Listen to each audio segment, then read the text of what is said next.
Un, deux, trois. Bonjour tout le monde.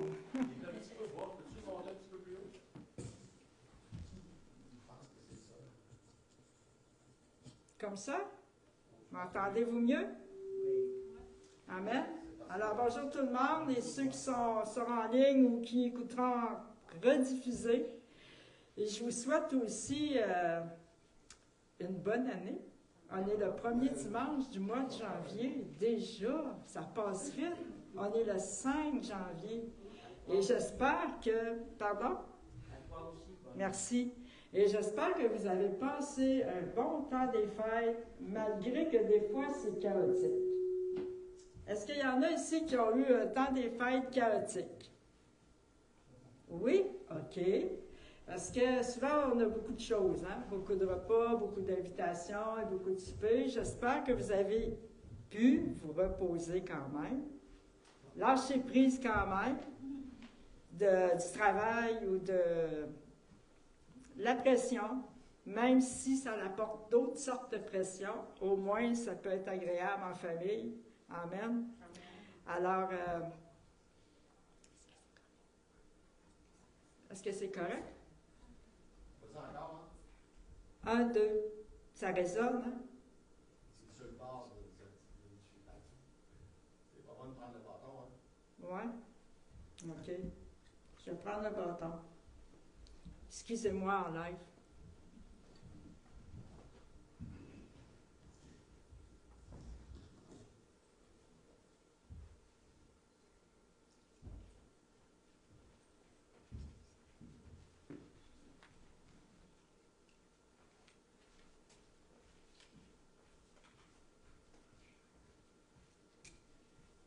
Un, deux. OK. Me revoilà. Alors, ce matin, je vais apporter un petit survol à propos de l'héritage qu'on a en Jésus. Étant donné qu'on commence l'année 2025, j'ai pensé que ce serait bon de faire un refresh à propos de c'est quoi notre héritage en Jésus. Et de faire comme un genre de rappel. Je sais que la plupart des gens, vous savez c'est quoi l'héritage que vous avez en Jésus. Mais est-ce que on se l'est approprié complètement?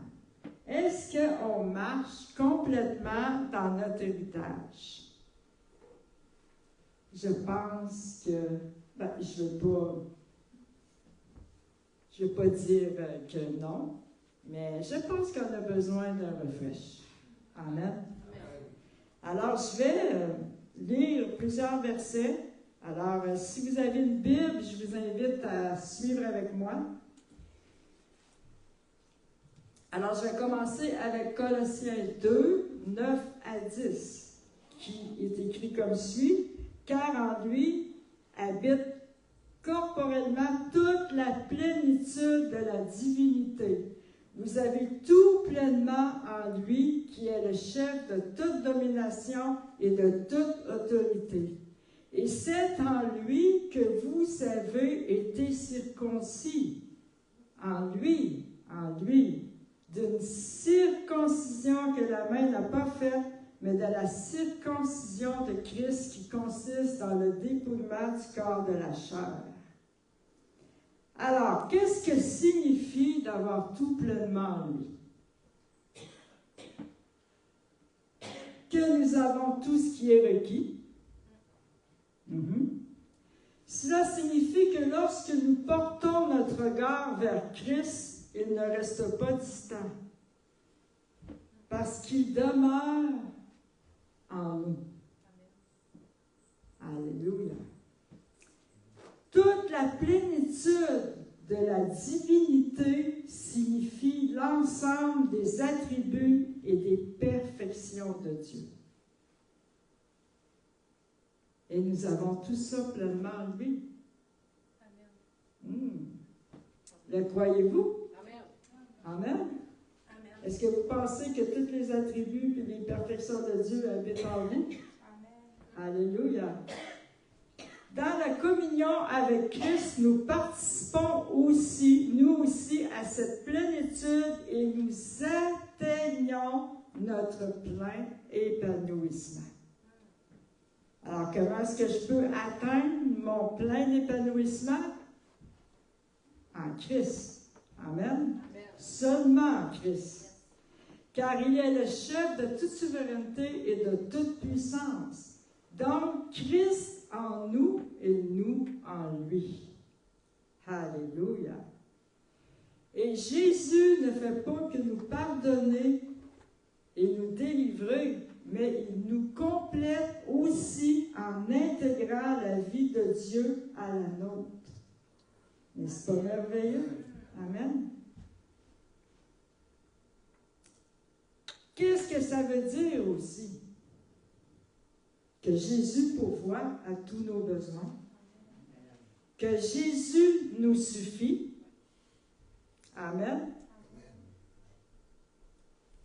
Parce que si nous avons tout pleinement en lui, Jésus nous suffit. Deuxièmement, nous avons un héritage en Jésus. Et c'est ce que je veux parler principalement. Dieu a établi le Fils héritier de toutes choses. Hébreux 1, 2. Et maintenant, dans ces jours qui sont les derniers, est-ce que nous sommes dans les derniers jours? C'est par son Fils qu'il nous a parlé. Il a fait de lui l'héritier de toutes choses et c'est aussi par lui qu'il a créé l'univers. Les enfants de Dieu sont héritiers de Dieu, co-héritiers du Christ. Romains 8, 17. Et puisque nous sommes enfants, nous sommes aussi héritiers. Êtes-vous enfants de Dieu? Amen. Si vous ne l'êtes pas, je vous invite à accepter Jésus comme votre Seigneur et votre Sauveur. Amen. Pour avoir droit à cet héritage.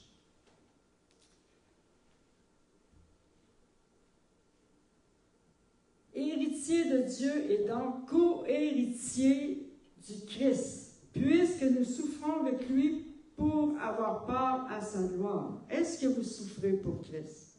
Ou avez-vous peur de souffrir pour Christ? Est-ce que vous pensez que vous allez avoir à souffrir pour Christ? Possible, hein? Parce que c'est écrit. C'est écrit dans sa parole. Puisque nous souffrons avec lui pour avoir part à sa gloire. Ça veut dire qu'on va souffrir à quelque part. Amen? Peut-être qu'on ne sera pas décapité comme les apôtres. Peut-être qu'on ne sera pas mort martyr comme les apôtres. Mais eux, ils ont vraiment souffert. Amen? Vous êtes un héritier de Dieu parce que vous êtes un enfant de Dieu. Vous êtes un héritier parce que vous êtes racheté de la malédiction. Amen. Vous êtes héritier parce que vous êtes co-héritier avec Jésus. Alors, quel est cet héritage? Qu'est-ce que comprend tout cet héritage-là que j'ai en Jésus? Le salut et la rédemption en Jésus-Christ par son sang versé à la croix. Ça, c'est une affaire.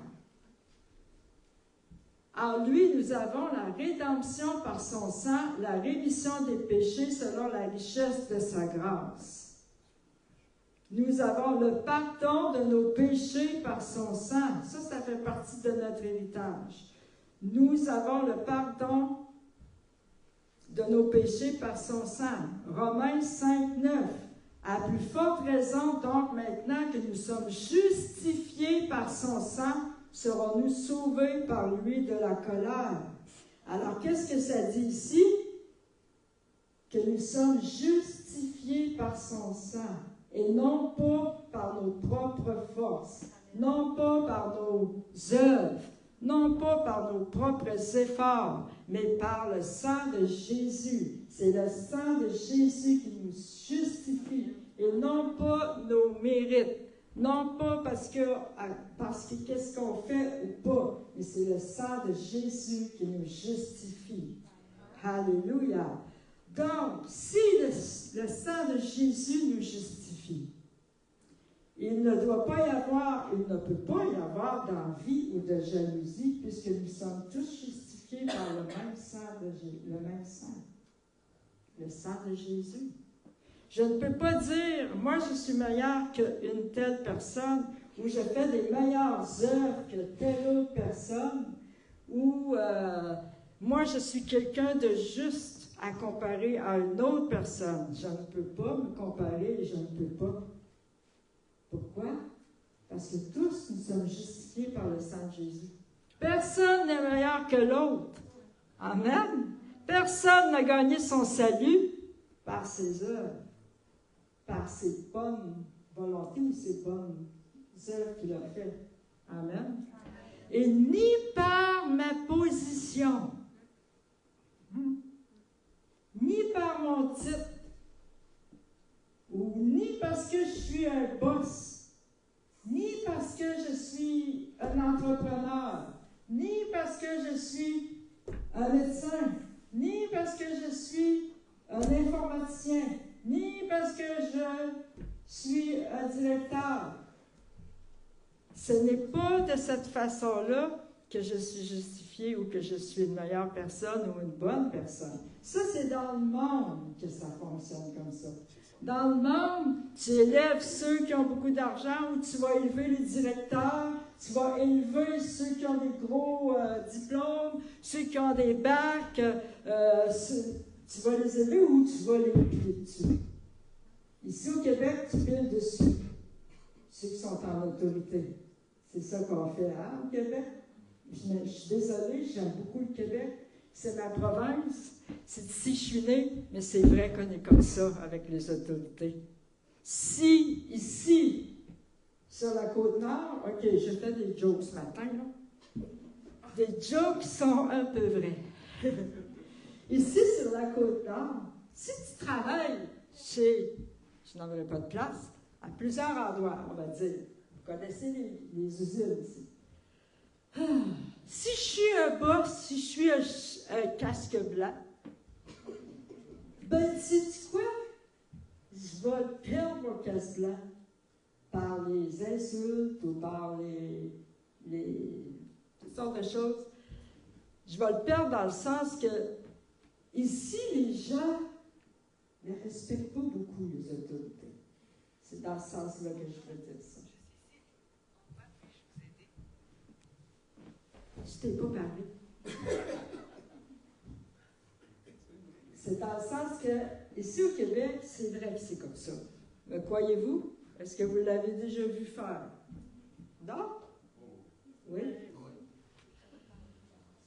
Mais, de toute façon, c'est pas de cette manière-là qu'on rentre au ciel, en étant un boss ou en étant quoi que ce soit. Amen. Qu'est-ce qu'on a aussi?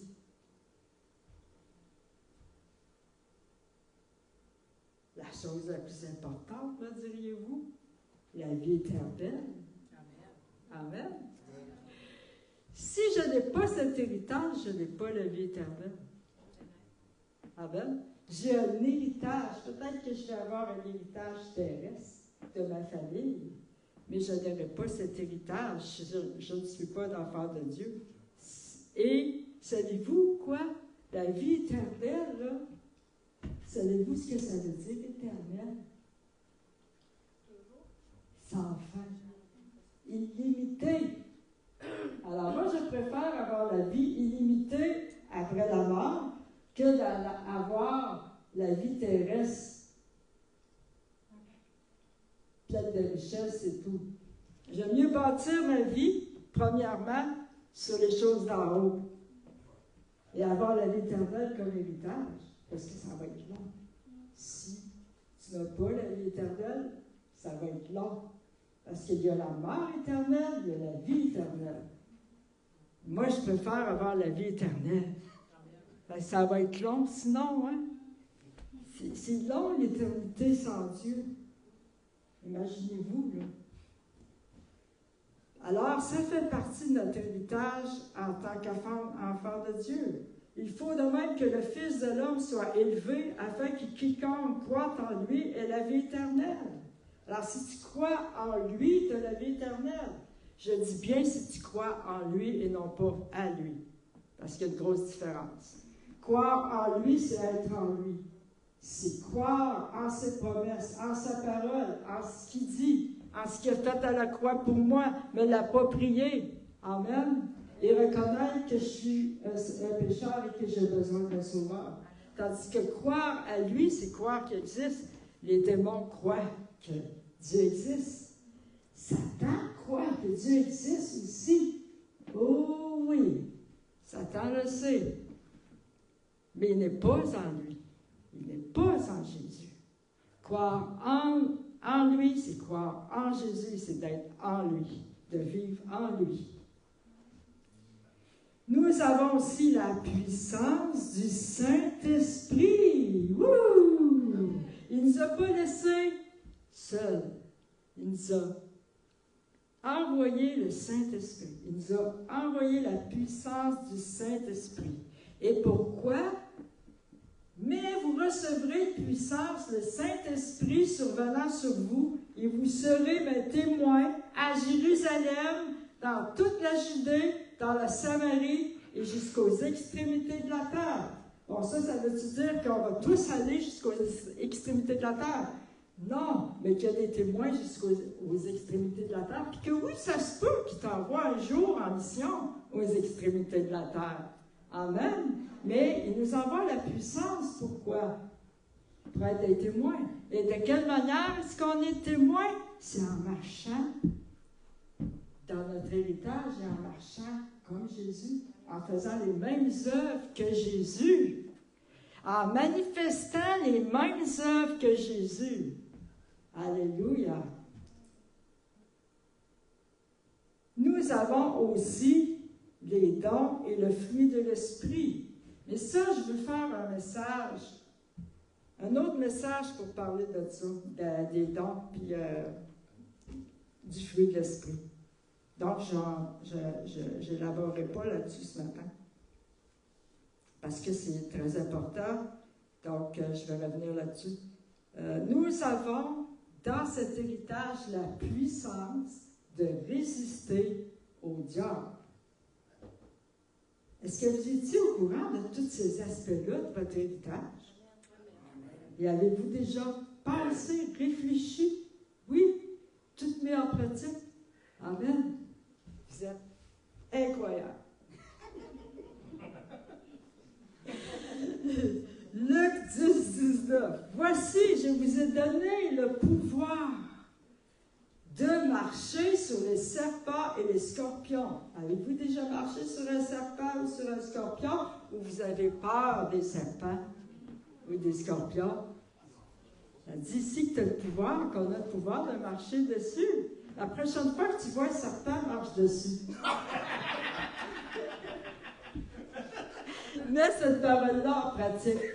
La prochaine fois que tu vas voir un scorpion, je te défie de marcher dessus. Et mets la parole en pratique qui prouve la parole. Ah, amen. Ben ici, on n'a pas beaucoup de serpents qui se promènent. On n'en voit pas beaucoup qui traversent la rue. Puis on n'en voit pas beaucoup non plus de scorpions qui traversent la rue. Peut-être des pays plus chauds, il y en a plus. Mais ici, il faut aller dans les fins bois ou aller sur le bord de la mer ici. Il y en a peut-être des scorpions. Y en a-t-il, Laurent, des scorpions? Non? OK. Ben, les crabes, ça fait pareil. La prochaine fois, vous verrez un crabe marcher dessus. Ou un homard marcher dessus. Oui. Même si c'est des grosses pinces. Et rien est sur toute la puissance de l'ennemi. Pourquoi est-ce qu'un serpent puis un scorpion représentent l'ennemi? C'est le serpent dans le jardin d'Éden. Puis pourquoi que le scorpion représente l'ennemi? Parce qu'il pique.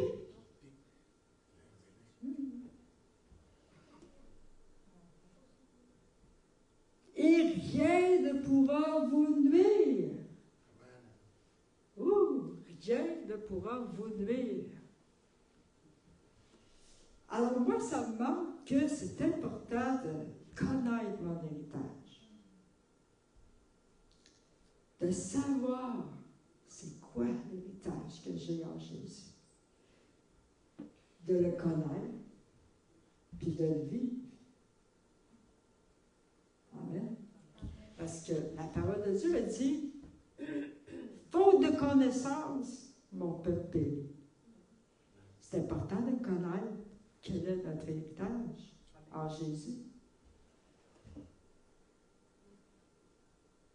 Nous avons la puissance de chasser les démons, guérir les malades et ressusciter les morts. Combien de résurrections vous avez eues dans votre vie?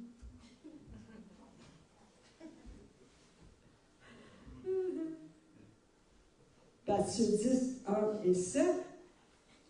Puis ayant appelé ses 12 disciples, il leur donna le pouvoir de chasser les esprits impurs et de guérir toute maladie et toute infirmité. Et je vous dis ce matin que ça, ce n'est pas mystique. Faire ça, de vivre comme ça en tant que chrétien, ce n'est pas vivre d'une manière mystique. Parce que des fois, on pense, ah, ils sont mystiques, ces gens-là. Non, c'est marcher dans ton héritage.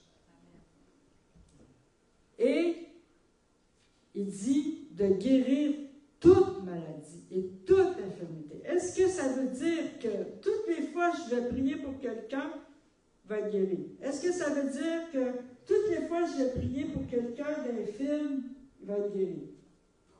Ça veut dire qu'il n'y a aucune maladie, aucune infirmité qui est trop grande pour la puissance de Dieu. Ça dit toute maladie. Aucune maladie que je ne peux guérir par son pouvoir. Ça ne veut pas dire que je vais tout guérir tout le monde, mais j'ai autorité sur toutes sortes de maladies, toutes sortes d'infirmités. Matthieu 17 dit, « Allez prêcher et dites, le royaume des cieux est proche. Guérissez les malades, ressuscitez les morts, purifiez les lépreux, chassez les démons. Vous avez reçu gratuitement, donnez gratuitement. » Alors, je crois que dans les années à venir, nous allons voir une montée de guérison, de délivrance et de miracles, de signes et de prodiges. Nous allons voir une manifestation de sa puissance et nous allons marcher davantage dans cette partie de notre héritage. Je crois que le Saint-Esprit va nous pousser. Parce que je crois que ça va devenir normal, facile pour un chrétien de vivre comme ça. Ça va faire partie de notre réalité. Amen. Le temps où est-ce qu'on vit de religion, où est-ce qu'on reste dans notre confort, où on est fini. Le Saint-Esprit va souffler.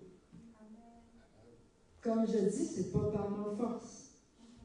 Le Saint-Esprit va souffler. Et si on est positionné pour ça, on va rentrer là-dedans. On va rentrer là-dedans.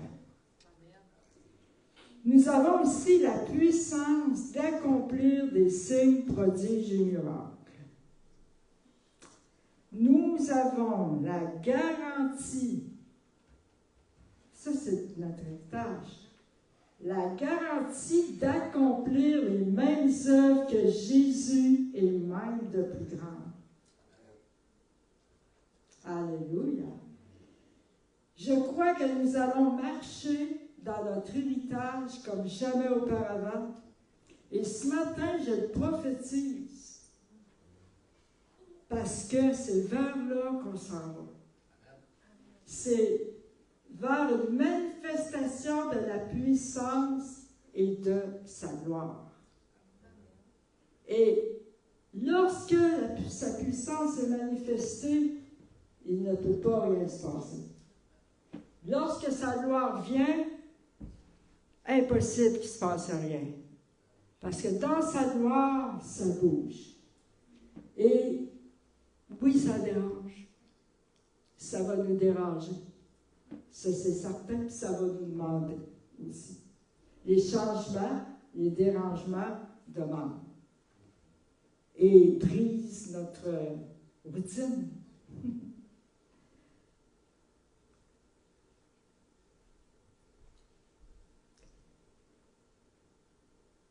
Et cela fait partie de notre héritage, de marcher dedans et de le voir.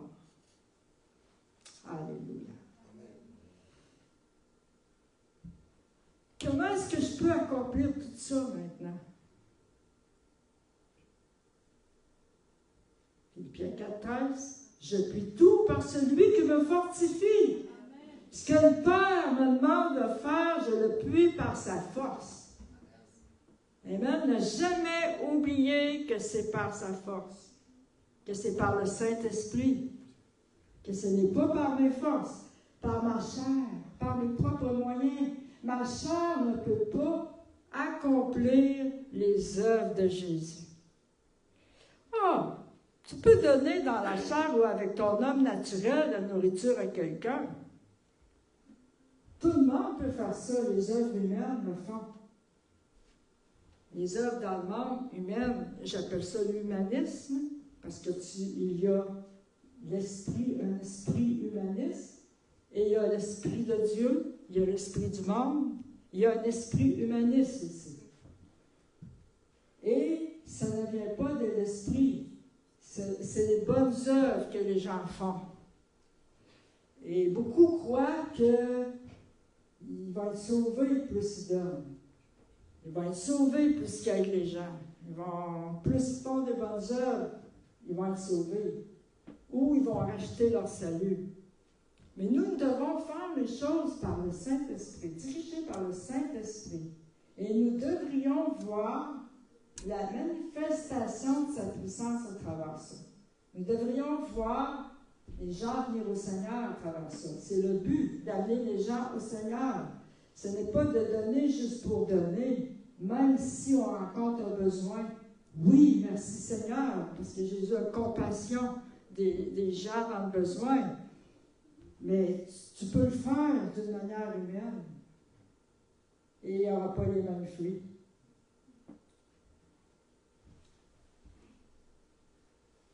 Et vous savez, dans le monde, il y a beaucoup d'humanisme. C'est fait par l'humain. C'est pas que c'est mauvais de donner quelque chose à quelqu'un qui a besoin. Mais c'est... Moi, je préfère le faire par le Saint-Esprit, dirigé par le Saint-Esprit.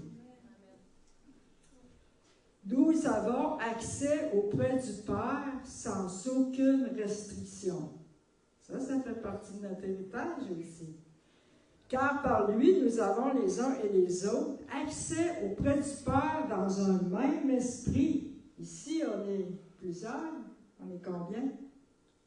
Et on a tous accès ensemble les uns les autres par le Saint-Esprit au Père. Amen. C'est merveilleux. On est tous unis en esprit. Et nous avons accès en tant que corps au Père. Alléluia. Moi, je trouve ça merveilleux. Et nous sommes l'objet de sa compassion, de sa protection. Ça aussi, ça fait partie de notre héritage, la protection, son secours. Mais aussi, ça, on l'aime peut-être moins, la correction. Avez-vous ça de corriger? Si vous savez que c'est par amour et que c'est pour votre bien, vous allez aimer ça de corriger. Les enfants aiment ça de corriger, hein? Quand vous savez que c'est pour votre bien. Vous aimez ça, hein? Ah. Quand tu entends dans la maison ton nom de manière plus forte que d'habitude,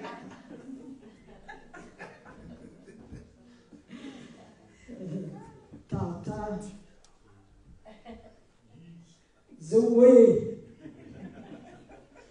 ici. Ou Zoé, dans ta chambre. Tu sais que c'est pour ton bien. Même si sur le coup, ça amène une certaine tristesse. Tu sais que c'est pour ton bien. Tu sais que tes parents t'aiment. C'est la même chose avec le Père. Il nous corrige. Il nous corrige en fermant des portes. Il nous corrige en nous faisant attendre, parce que des fois, on veut des choses ou on veut prendre des chemins qui ne sont pas bons. Il va nous corriger de différentes manières. Et une des manières que la plupart du monde n'aime pas, c'est les épreuves. C'est pas toujours de la correction, mais parfois oui, ça peut être de la correction. Pour nous faire réfléchir et puis pour nous qu'on s'arrête. Des fois, on n'est pas prompt à s'arrêter. On va à gauche, à droite, et on est actif, on fait. Le Père veut permettre quelque chose dans ta vie pour t'arrêter. Parce qu'il veut ton attention. Hey, toi, viens ici. Je ne t'ai pas demandé, je ne te demande pas de courir comme ça. Je ne te demande pas de faire ci, faire ça. Je te demande, premièrement, de t'arrêter avec moi. Prendre du temps dans ma présence. Des fois, on est tellement agité, on est tellement occupé que le Père est obligé d'attirer notre attention.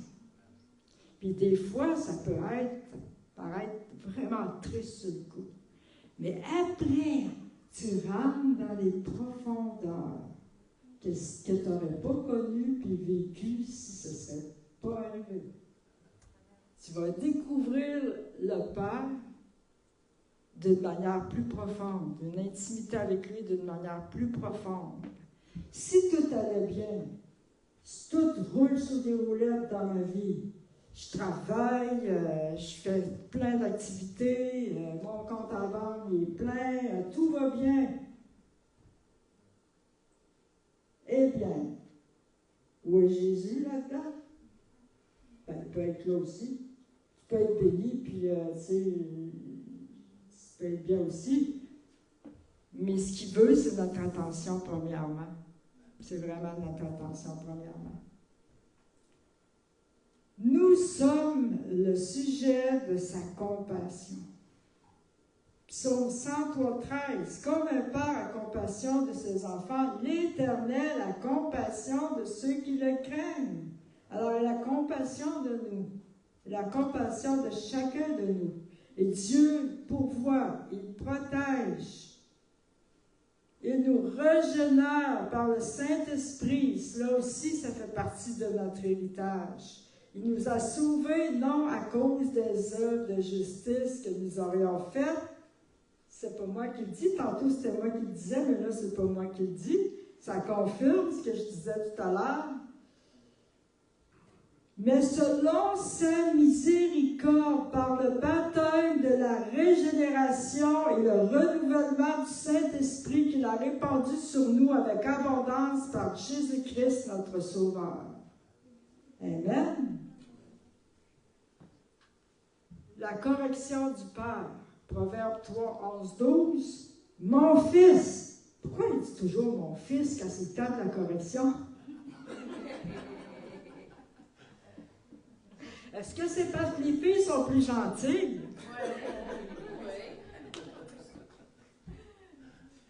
Est-ce que c'est parce qu'elles sont moins étonnantes? Ben moi, je dirais que c'est parce qu'ici, mon fils veut dire ma fille aussi. Parce qu'il y en a des filles étonnantes. J'en connais beaucoup. Oui, il aurait pu écrire les deux, mon fils, ma fille, ou mes enfants. Mais il a écrit mon fils. Ça, là, c'est pas pour rien. Ne méprise pas la correction de l'Éternel. Peut-être qu'il parle à quelqu'un ce matin. Et ne t'effraie point de ses châtiments, car l'Éternel châtie celui qui l'aime, comme un père l'enfant qui chérit. Amen. Une autre chose qui fait partie de notre héritage, il guérit nos maladies et nos infirmités. On est appelé à guérir les autres. Bien, il guérit à nous aussi nos maladies, nos infirmités. Psaume 103, 3, 5. C'est lui qui pardonne toutes tes iniquités. Et écoutez bien ça, qui guérit toutes tes maladies. Y a-t-il des maladies que vous n'avez pas encore été guéries? Il n'y a aucune maladie que vous pouvez avoir qui ne peut guérir. Amen. C'est lui qui délivre ta vie de la fosse. Avez-vous été déjà dans la fosse? On a tous été quelque part dans une fosse, hein? Amen. Qui te couronne de bonté et de miséricorde. Hey, vous êtes couronnés de bonté et de miséricorde. Vous avez toute une couronne de bonté et de miséricorde sur vous. Alors, vous devriez tous manifester la bonté et la miséricorde envers les autres aussi.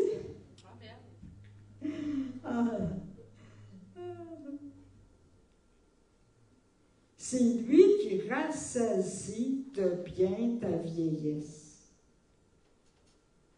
qui te fait rajeunir comme l'aigle. Vous sentez-vous vieux ce matin?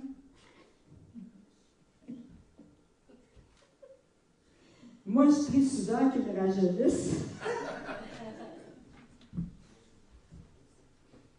Comme l'aigle. Alors, c'est par la foi que nous recevons tout cet héritage. Amen? Il faut avoir la foi. Il faut croire que cet héritage-là est à nous. Il faut croire qu'est-ce qu'il dit.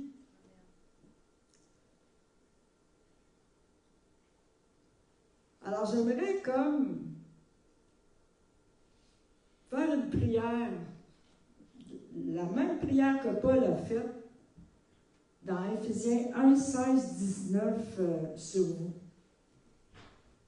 Je vais vous demander de vous lever.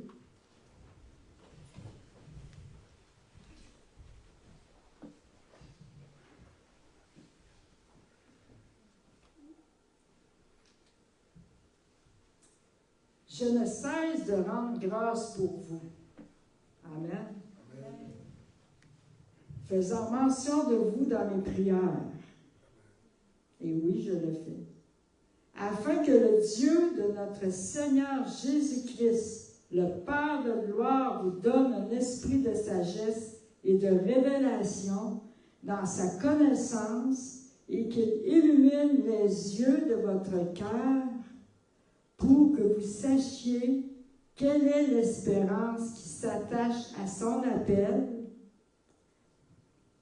quelle est la richesse de la gloire de son héritage qu'il réserve aux saints, qu'il vous a réservé. Amen. Et quelle est envers vous qui croyez l'infinie grandeur de sa puissance, se manifestant avec efficacité par la vertu de sa force. Alors, je fais cette prière sur vous ce matin. Je le décrète au nom puissant de Jésus. Alors, ce matin,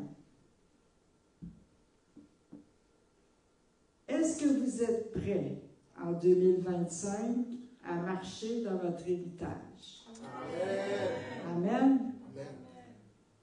Le 22, j'ai parlé de se préparer et de positionner nos cœurs pour le nouveau, pour ce qui vient, en laissant les choses, les offenses, les choses passées, les vieilles choses. Je ne sais pas si vous en souvenez, j'ai parlé de ça, pour faire de la place au nouveau.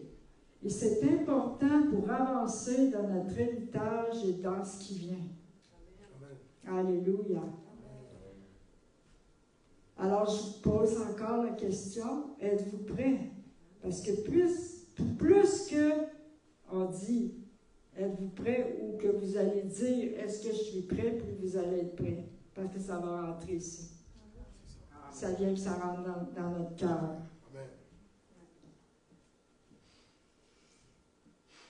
Alors, préparez-vous, parce que je le répète, comme je l'ai dit tout à l'heure, la vague de sa gloire s'en vient. Amen. Je vois vraiment une vague de sa gloire qui vient. Amen. Et elle peut venir comme un soudainement. Elle peut venir tout d'un coup. Je la vois, là. Dans mon esprit, je la vois. Elle est vraiment proche de déferler sur nous. Et elle peut surprendre. Elle peut, pour certains, frapper. Et pour d'autres, vous transformer.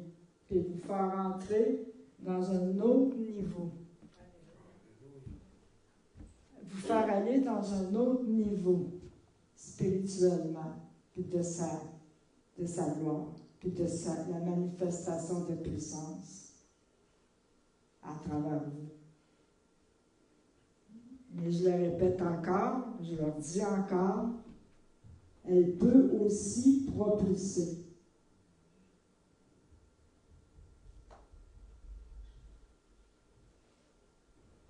C'est pour ça que je le répète et que je le partage ce matin. Elle peut aussi propulser. Ça, c'est une mise en garde. Je ne veux pas faire peur. C'est une mise en garde. Elle peut propulser si vous n'êtes pas au bon endroit ou bien positionné. Ou si vous avez de la résistance dans vos vies. Ou si vous êtes occupé trop avec les choses du monde.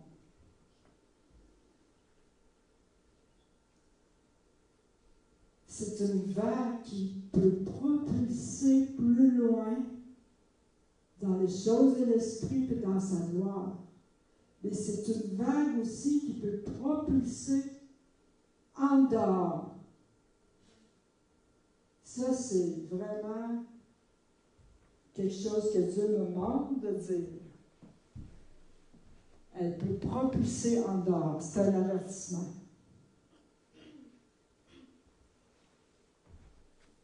Il y a des vagues qui sont venues dans le passé. Elle a propulsé du monde dehors et elle a élevé des gens spirituellement plus loin.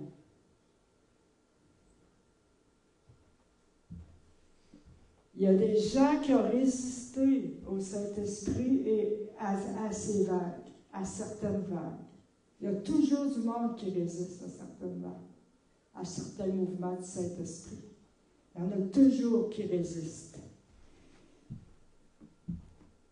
Il y en a toujours qui vont raisonner ça avec leur raisonnement humain. Ils vont rejeter. Pourquoi?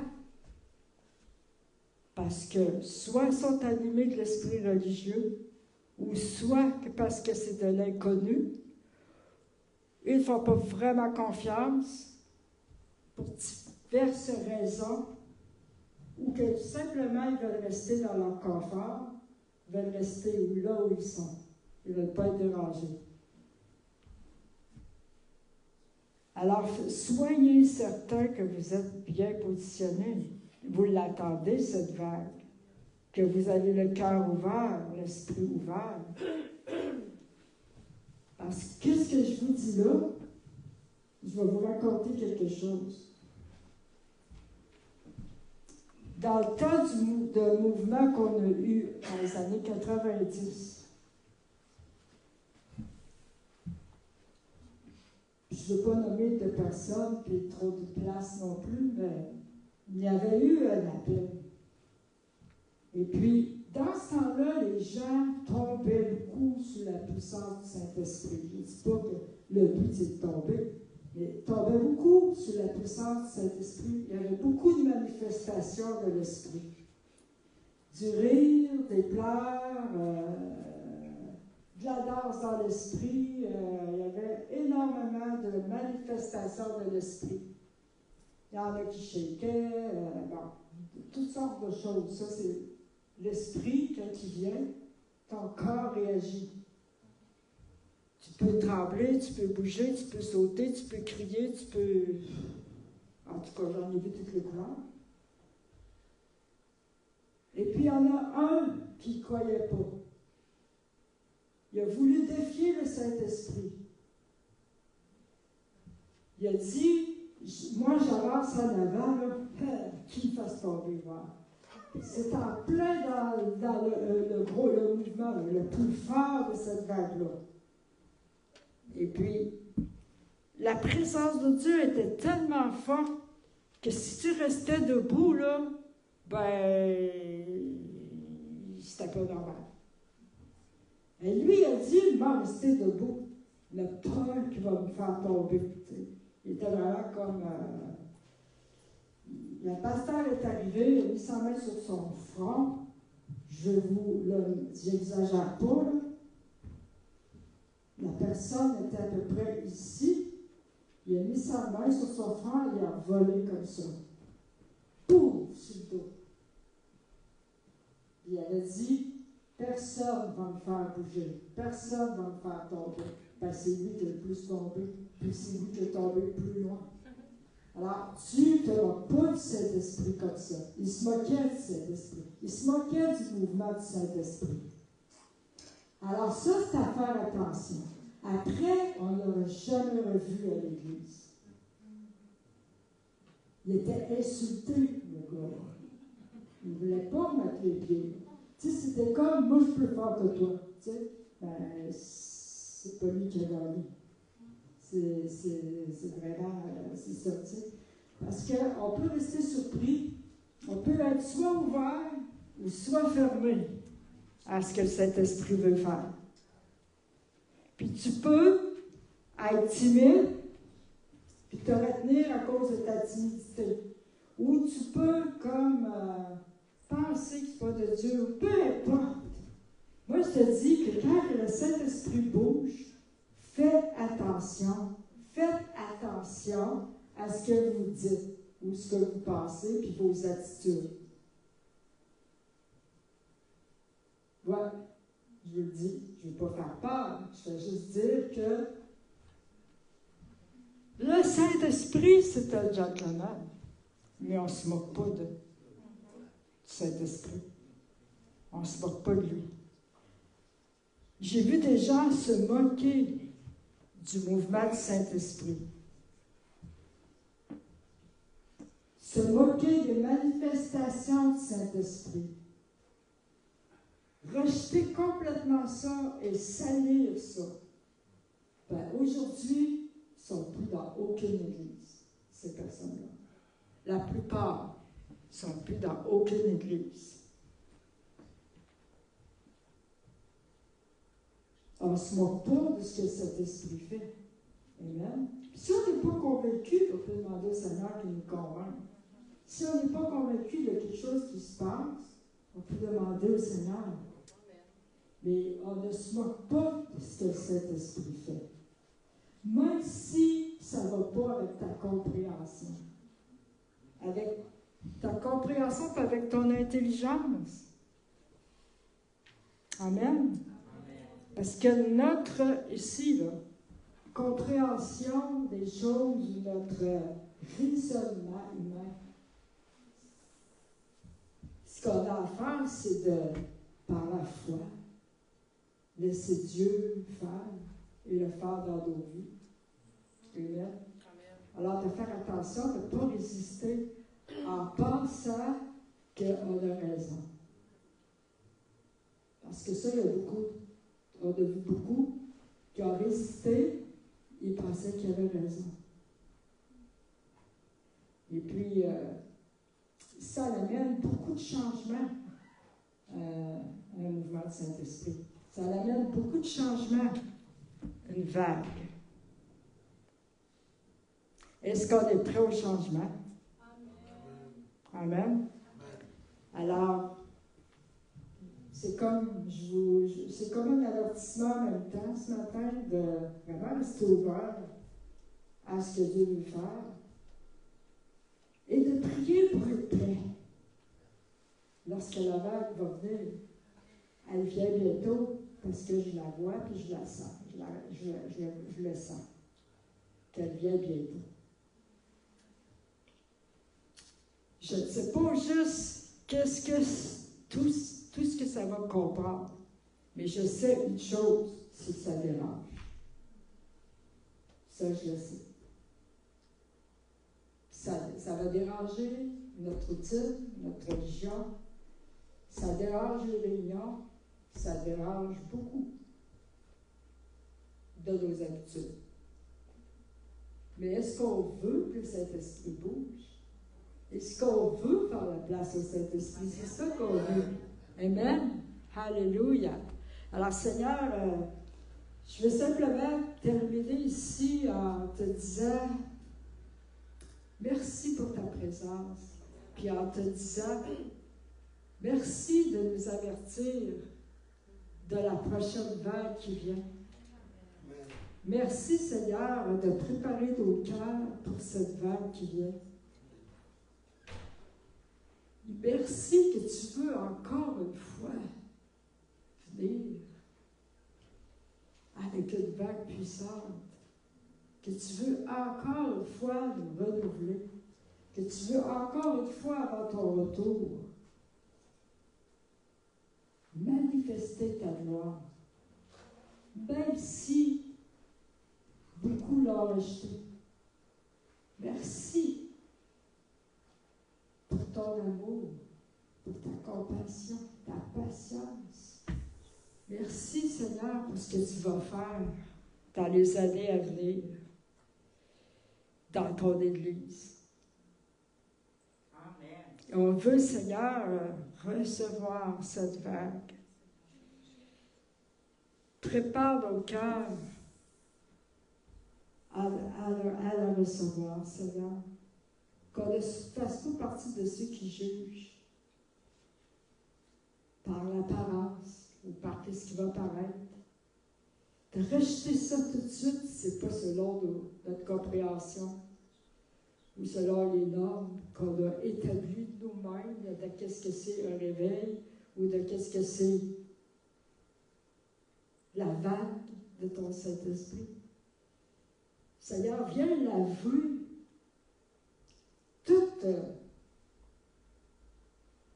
toute façon de voir qu'on a, avec les années qu'on a. Viens laver ça, Seigneur, et viens changer notre mentalité, viens changer notre façon de voir. Viens réfléchir, viens renouveler, Seigneur. Viens, Seigneur, nous nettoyer du passé. Viens nous laver du passé, Seigneur. Viens enlever le vieux pour qu'on fasse la place au nouveau. Qu'on retire nos vieux vêtements pour mettre les nouveaux vêtements, Seigneur, pour cette nouvelle ère qui commence. Parce que moi, je n'appelle pas juste ça une nouvelle année, mais j'appelle ça une nouvelle ère. Une nouvelle ère avec toi, une nouvelle ère en toi, Seigneur. Je te demande, Seigneur, que tu puisses aussi enlever tout préjugé face à la manière que tu devrais agir ou face à la façon qu'une vague vient. Viens enlever tout préjugé ou toute routine, façon de faire à laquelle on est habitué. Alléluia, Jésus. Que notre passé ne soit pas d'obstacle, mais que, Seigneur, on soit pleinement ouvert à ce que tu veux faire puis aux nouvelles choses que tu veux faire.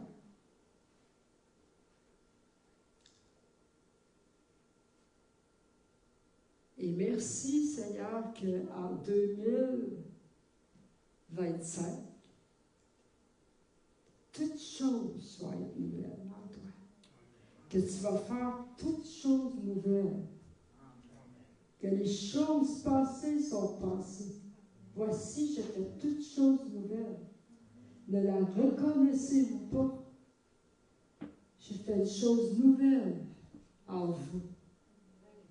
Alléluia. Toute chose est devenue nouvelle maintenant.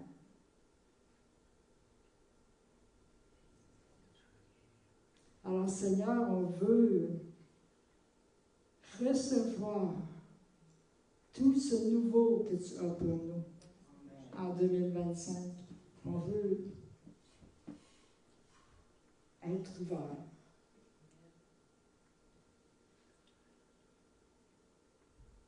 À ce que tu veux faire en 2025.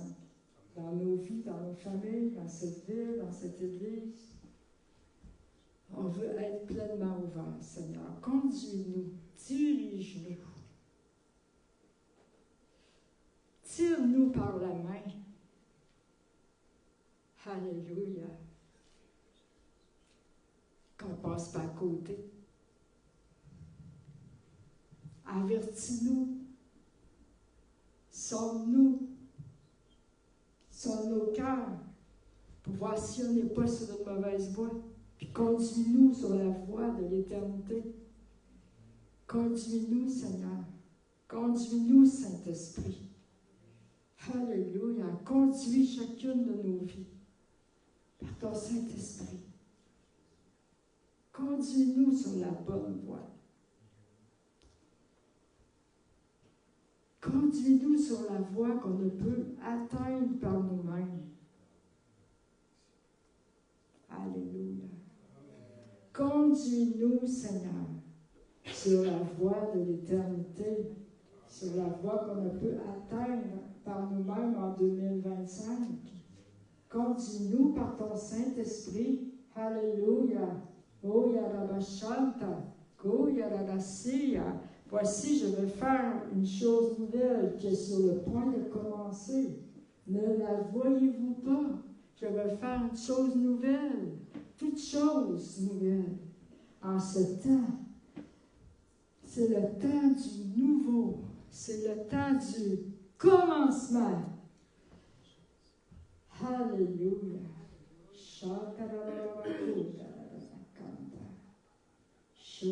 Je ressens dans mon esprit comme un commencement.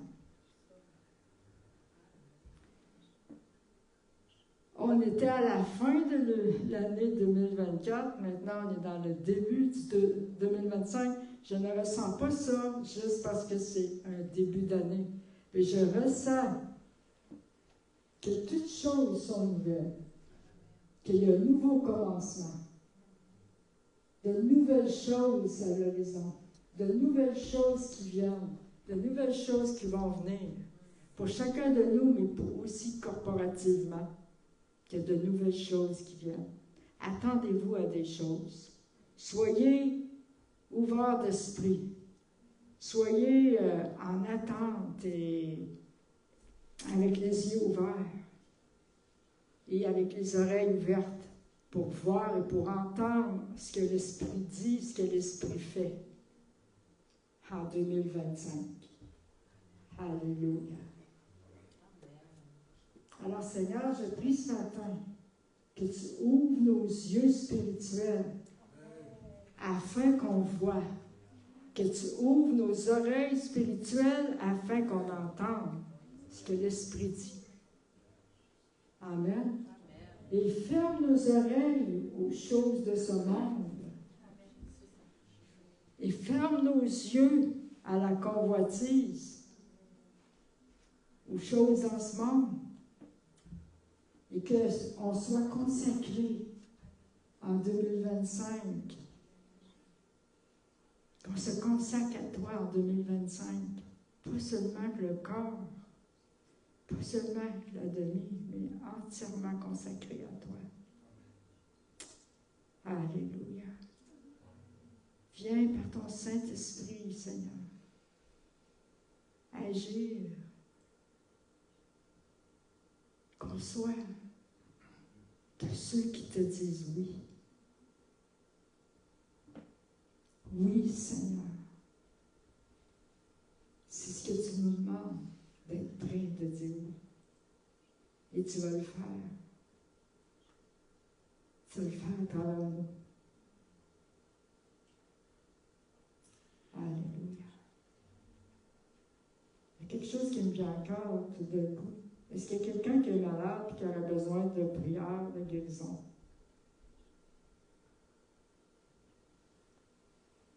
Tout le monde est en santé, c'est merveilleux. C'est ça la gloire de Dieu, c'est la santé ici. Eh bien, je trouve ça extraordinaire que personne n'est malade. C'est-tu possible, ça? Oui, en tant qu'enfant de Dieu, c'est possible. Ah, OK. Oups, OK. Il y en a quelques-uns qui sont malades. C'est une joke, c'est une joke, c'est une joke. Je ne présume de rien. On s'habitue, tu sais. C'est ça, C'est ça. mon frère. L'habitude d'être malade devient comment dans ta vie. Puis là, tu es là, puis tu acceptes ça. Moi, je suis malade, c'est commun dans ma vie. Ça fait 10 ans que je traite ça. Bon, il y a un appel à la guérison, tu n'avances plus, parce que c'est rendu. La maladie est rendue amie avec toi, finalement. Mais c'est pas ce que Jésus dit. Amen. Jésus ne dit pas d'accepter la maladie. Alléluia. Alors, si quelqu'un d'autre est malade, vous pouvez avancer. C'est un appel à la guérison en Jésus-Christ. Amen. Amen. Il a pourvu par ses meurtrissures pour notre guérison. Par son sang, nous sommes purifiés, lavés. Amen. Alléluia, Jésus. Shaya Rabakante Yoroko Yadadasi Yadashanta. Vous en ligne aussi, si vous êtes malade, je vous invite à vous lever à votre place par la foi. Alléluia, Jésus. Shanta Rabako Yadadaki Yadadasi Yadababashanta Rabako Yadadasi Yadakanta. Shi Yadabakanta. Stéphanie, je peux te demander de venir aider pour prier? Alléluia. Shantarakuya Dadasi, Yadarakuya Dadasi, Yadakanta Dadabashanta, Kuya Dadasi. Alléluia. Alors, dans le nom puissant de Jésus, ceux qui sont en ligne, si vous êtes malade, je prie la guérison sur vous maintenant, dans le nom de Jésus. Je chasse et je lis toute maladie dans vos corps, au nom puissant de Jésus. Recevez la guérison par la foi ce matin, dans le nom de Jésus. Amen.